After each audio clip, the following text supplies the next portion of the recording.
"You burned my suit," the billionaire's fiancé screamed at the maid's toddler.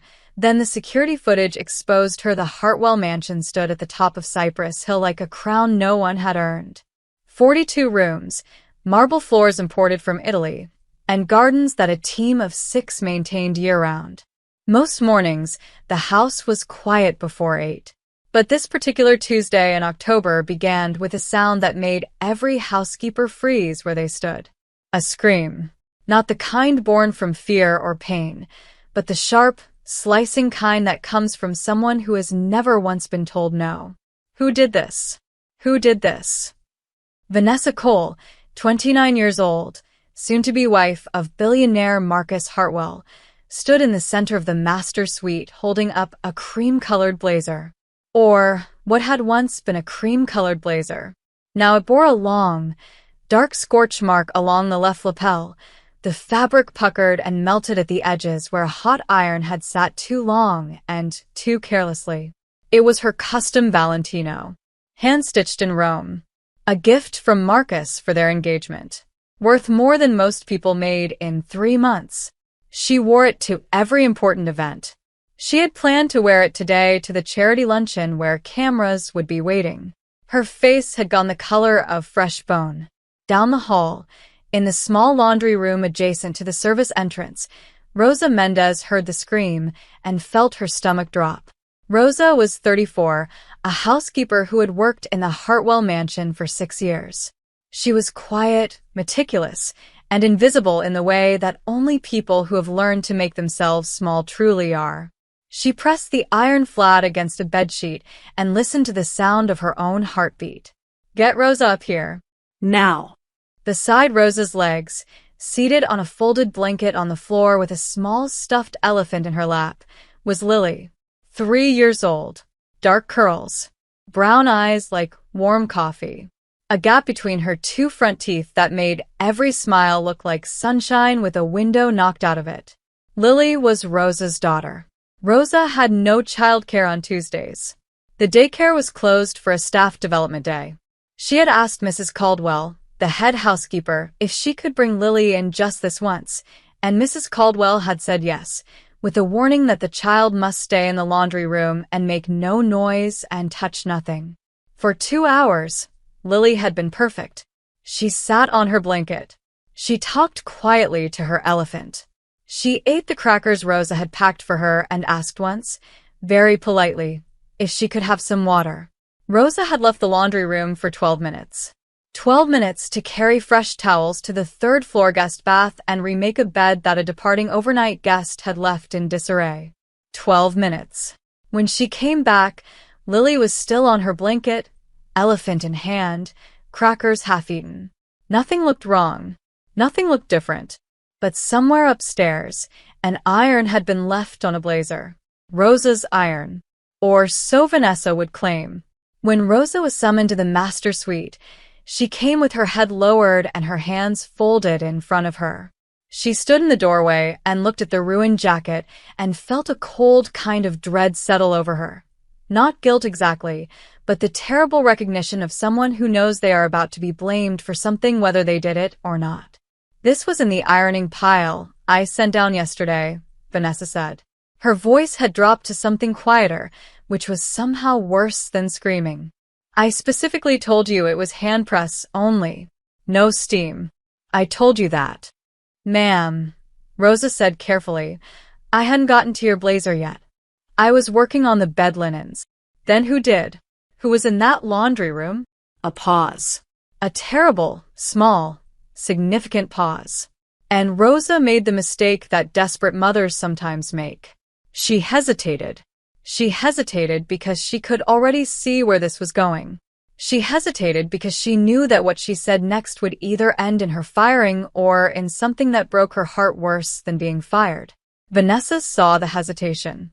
And Vanessa was not a stupid woman. Selfish, entitled, sometimes cruel in the offhand way that people are cruel when they've never had to think about consequences, but not stupid. "There was someone else in there," Vanessa said softly. "Wasn't there?" It wasn't a question. Rosa said nothing. Vanessa walked past her, down the hall, down the back staircase, following some instinct she couldn't have named. She pushed open the laundry room door. There was Lily on her blanket, curls messy, elephant dangling from one hand, looking up with the guileless expression of a child who has no idea that the world is about to rear back and strike her. Vanessa stared at her for a long moment. And then, in a voice that echoed off every wall, she said words that no adult should ever say to a 3-year-old. You burned my suit. Lily blinked. She didn't understand the words, not fully. But she understood the tone. Every child understands tone before they understand language. She pulled her elephant tighter, and her chin began to tremble. You ruined a $10,000 jacket. You had no business being here. This isn't a daycare. This isn't your playroom. Lily started to cry. Not a tantrum cry. A quiet, frightened cry. The kind children cry when they feel the world tipping sideways. Rosa stepped in front of her daughter so fast she nearly tripped. She didn't do anything, she said, and her voice came out stronger than she expected. She has been on that blanket all morning. She is 3 years old. She cannot operate an iron. Then you left the iron on the blazer. I didn't touch the blazer. I haven't ironed anything but linens today. One of you did it, Vanessa said, and she was looking at Lily when she said it, not at Rosa. Then she looked back at Rosa. She needs to leave. And so do you. You're done here, Rosa. Collect your things. The words fell like stones into still water. Rosa stood very still. She thought about 6 years of quiet mornings and careful work. She thought about the 2 weeks until rent was due. She thought about her daughter, still crying softly behind her legs, clutching that elephant. She bent down and picked Lily up and held her against her chest. It's okay, Mija, she whispered. It's okay. But her eyes were bright with tears she refused to let fall, and her hands were shaking. Somewhere on the second floor, a camera mounted near the service stairwell blinked its small red light in the dark. It had been recording since 6 in the morning. It had recorded everything. Marcus Hartwell was 32 years old and had not spent a single day of the last decade without someone wanting something from him. Money, attention, decisions, signatures, it was the constant low hum of his life, a frequency he had learned to tune out just enough to keep functioning. He had built his company from a single idea in a college dorm room into a technology empire that employed 40,000 people. He knew how to move fast, how to cut through noise, how to identify the thing that actually mattered in any given situation and focus on it without apology. He was also, by his own quiet admission, not always good at seeing what was happening in his own home. He had been in back-to-back meetings all morning. His phone had been face down on the conference table. When he finally stepped out at 11:30 and picked it up, he had 14 text messages, 2 voicemails from his property manager, and a single brief email from the head housekeeper, Mrs. Caldwell. Mr. Hartwell, I wanted to make sure you were aware of the situation this morning involving Rosa Mendez and Miss Cole. Rosa has been asked to leave the premises. I've handled the paperwork. I just thought you should know. She had been with us 6 years. Marcus read it twice. Then he read it a third time. He walked back into the conference room, apologized to the 4 people waiting for him, and said he would need to reschedule. They stared at him. He never rescheduled. He had finished meetings from hospital waiting rooms and once from the back of a car with a concussion. He went home. The mansion felt different when he stepped through the side entrance. Not different in any way he could point to, same marble, same flowers, same light through the tall windows. But the staff he passed in the halls moved with a particular kind of careful stillness that he recognized. It was the way people move when something bad has happened and they're waiting to see what comes next. He found Vanessa on the back terrace, still in the clothes she hadn't made it to the luncheon in, scrolling through her phone with her legs crossed and a glass of sparkling water at her elbow. I heard what happened, he said. She looked up. The blazer was ruined. The Valentino you gave me. I heard that too. I'm not going to apologize for letting Rosa go, Marcus. She brought her child here without authorization. That child had access to my things. Did she ruin the blazer? A pause. She was in the laundry room.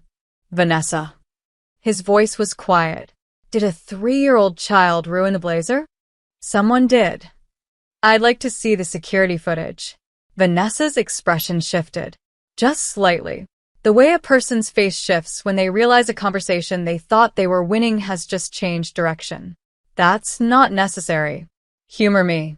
He went to the security room on the lower level, a room Vanessa had never bothered to visit because why would she? And he sat down in front of the monitor, and he pulled up the footage from the laundry room camera for that morning. He watched it for 27 minutes. He watched Lily arrive on her blanket at 6:52 in the morning, small and serious, carrying her elephant. He watched Rosa work, efficiently, carefully, moving through the laundry with the practiced rhythm of someone who has done this 10,000 times. He watched Rosa leave at 9:41.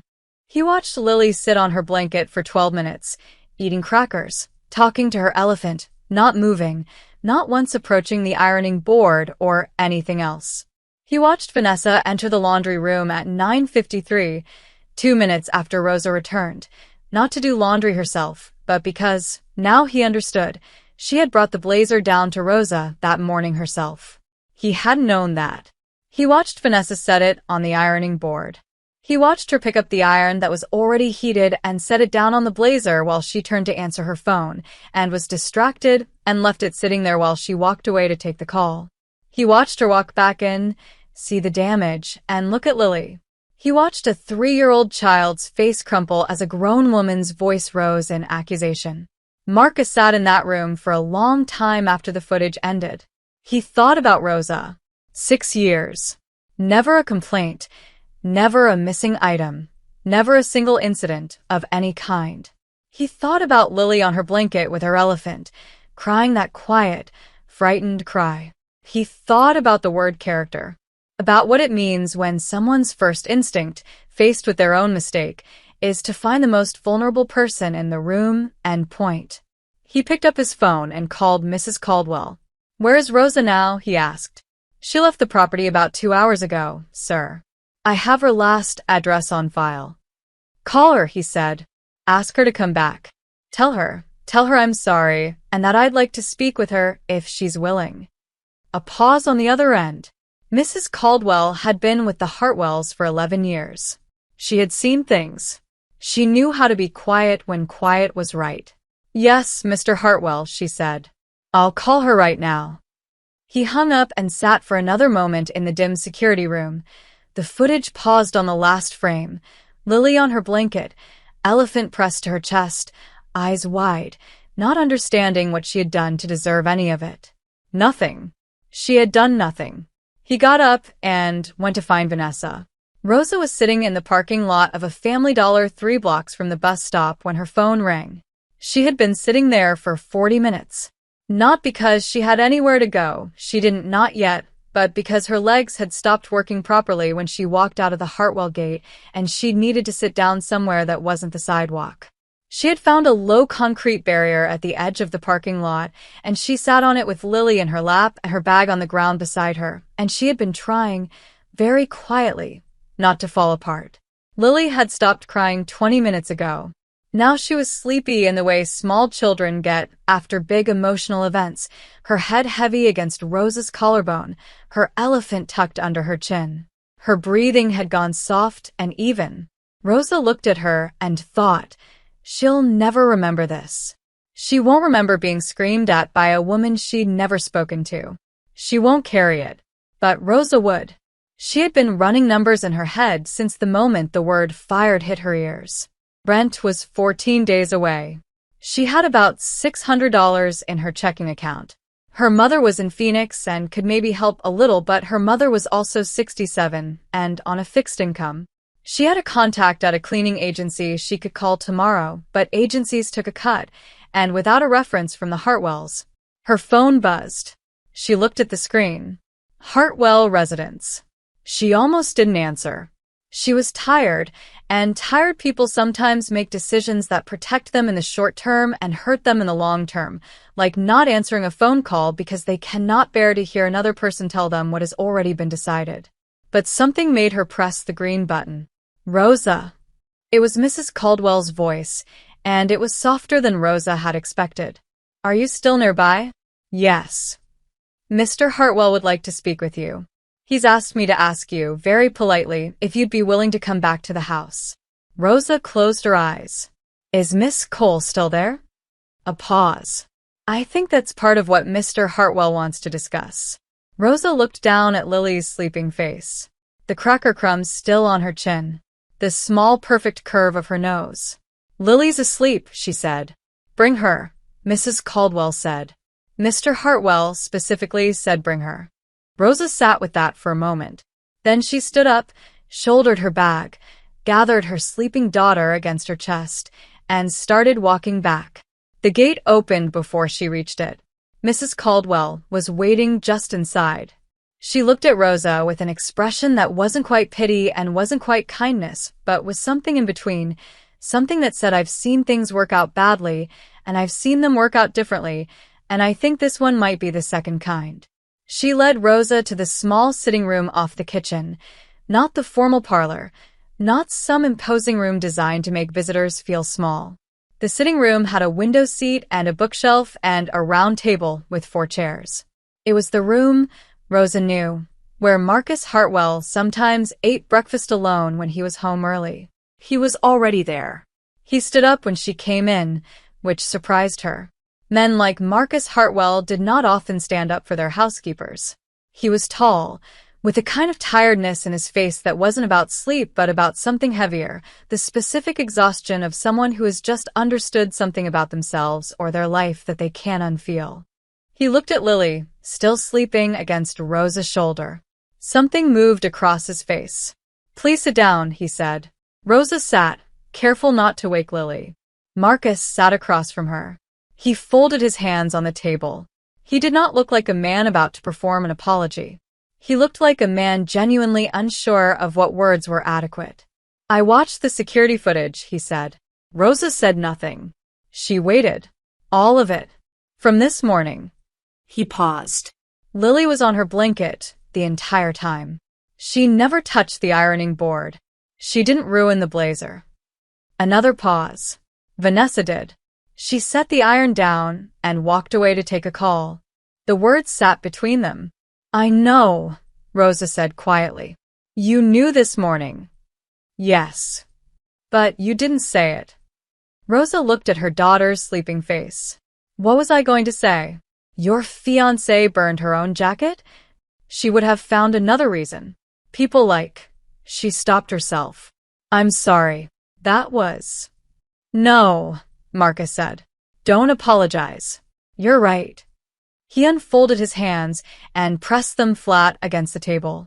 I want to ask you to come back. With full back pay for today and a formal apology in writing from this household. I'd like to give you a raise, a written guarantee of secure employment, and I want to set up proper backup childcare funding for days when Lily's care falls through. You should not have to bring her here, but if you ever need to, you should be able to without fear. Rosa stared at him. That is what I want to offer you, he said. But I want to be honest. I can't promise you that things in this house won't, he exhaled. I'm going to have some difficult conversations. With Vanessa.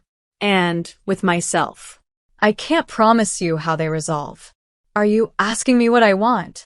Rosa said slowly. Yes. She looked at him for a long moment. She looked at the table, at her hands, at Lily. At the window where afternoon light was starting to push through the clouds. I want to know that if something like this happens again, she said carefully, my daughter won't be the one who pays for it. Marcus nodded. That's fair. That's more than fair. He met her eyes. I promise you that. Rosa exhaled. Lily stirred slightly, made a small sound against Rosa's neck, and settled back to sleep. Okay, Rosa said softly. Vanessa had expected Marcus to come to her with the particular kind of tired patience he usually brought to disagreements. The calm, measured voice, the measured language, the sense that he was managing her the way he managed everything, efficiently and without drama. She had not expected him to come with the footage on his phone and press play without a word. She watched herself walk into the laundry room. She watched herself set the blazer on the ironing board. She watched herself pick up the iron and set it down and turn away and walk out and not come back for 4.5 minutes, at which point the damage was done. The screen went dark. She looked up at Marcus. "I didn't realize," she started. "I know. I wasn't thinking. The call came in, and I know, Vanessa. But the child." "She was on a blanket," Marcus said. "She ate crackers and held her elephant, and she never once moved toward that ironing board. She is 3 years old. She doesn't know what an iron is." Vanessa opened her mouth and then closed it. There are moments when people who have spent their whole lives moving fast and filling space with noise and certainty are suddenly confronted with the silence of having nothing defensible left to say. It is an unfamiliar feeling for people like Vanessa. It is, if they let it be, an important one. "I accused a 3-year-old, she said slowly. "You did." I screamed at her. "You did." She pressed her hand to her mouth. And something happened in her face that Marcus had not seen before. Not remorse performed for an audience, but the real kind. The kind that comes from the stomach, from the place where a person still has the capacity to be ashamed of themselves. "She was crying," Vanessa said. "I saw her crying and I didn't," she stopped. "Her name is Lily," Marcus said. Vanessa looked at him. "I think you should know her name," he said. "The child you accused. Her name is Lily. She is 3 years old. Her mother has worked in this house for 6 years without a single problem. And she sat there this morning and was screamed at by an adult for something that adult did herself." Vanessa looked out the window. Her jaw was tight. "I need to know," Marcus said quietly, "what kind of person you are. Not who you are when things are good. Who you are when you make a mistake and there's someone more vulnerable nearby. Because that is who someone actually is." The words were not cruel. He didn't say them to wound her. He said them the way a person says a hard truth they've been holding for a long time, carefully, like something fragile that might break both of them if they weren't careful with it. Vanessa sat with it. She thought about the morning. She thought about walking in and seeing the blazer and the volcano of anger that had moved through her, and how automatically, how thoughtlessly she had looked for somewhere to put it that wasn't herself.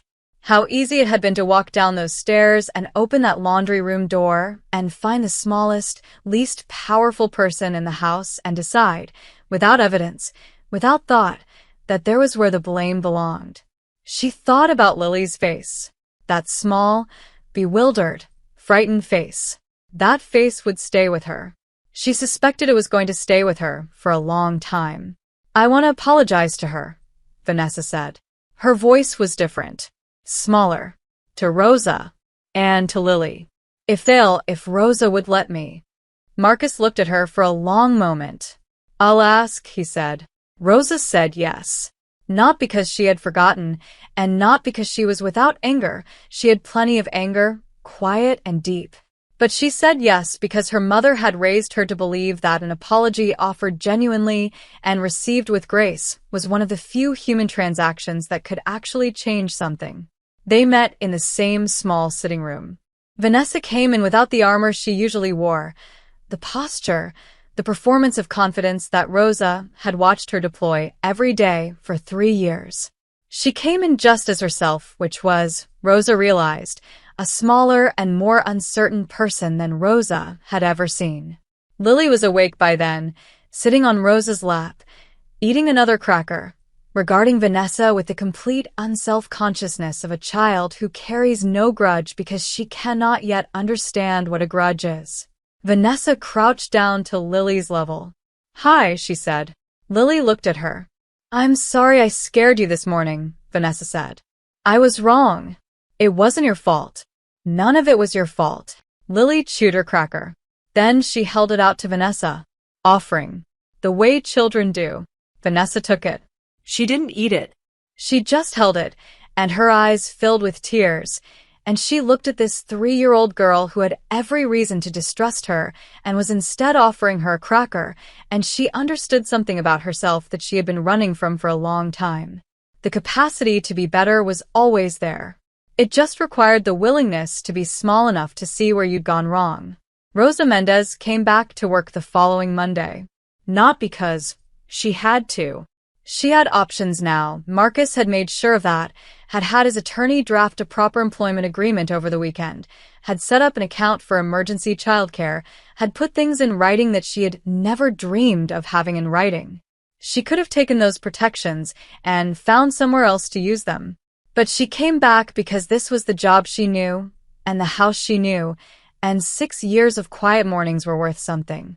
And because Mrs. Caldwell had called her on Saturday to tell her that the entire staff was glad she was coming back, and that Rosa had no idea how much her steadiness mattered to the people who worked alongside her. Sometimes that is enough. The house felt different. Not changed, not fixed. These things don't change overnight, and Rosa was not naive enough to think that one confrontation and one apology rearranged the fundamental architecture of a person. But different in the small ways that matter. Vanessa said good morning to her now. Not warmly, not yet. It was the morning of a long road. Not the end of it, but she said it. She looked at her. She had sent a check, personal, not from the household account, for an amount large enough to cover 3 months of childcare. Rosa had deposited it without comment.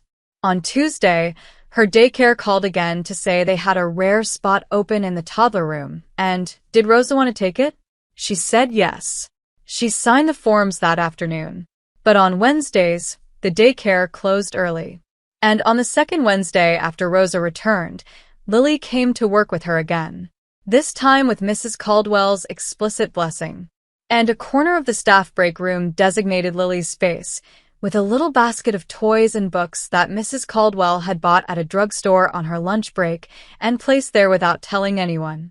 Lily moved in like she owned it. She arranged her toys with great seriousness.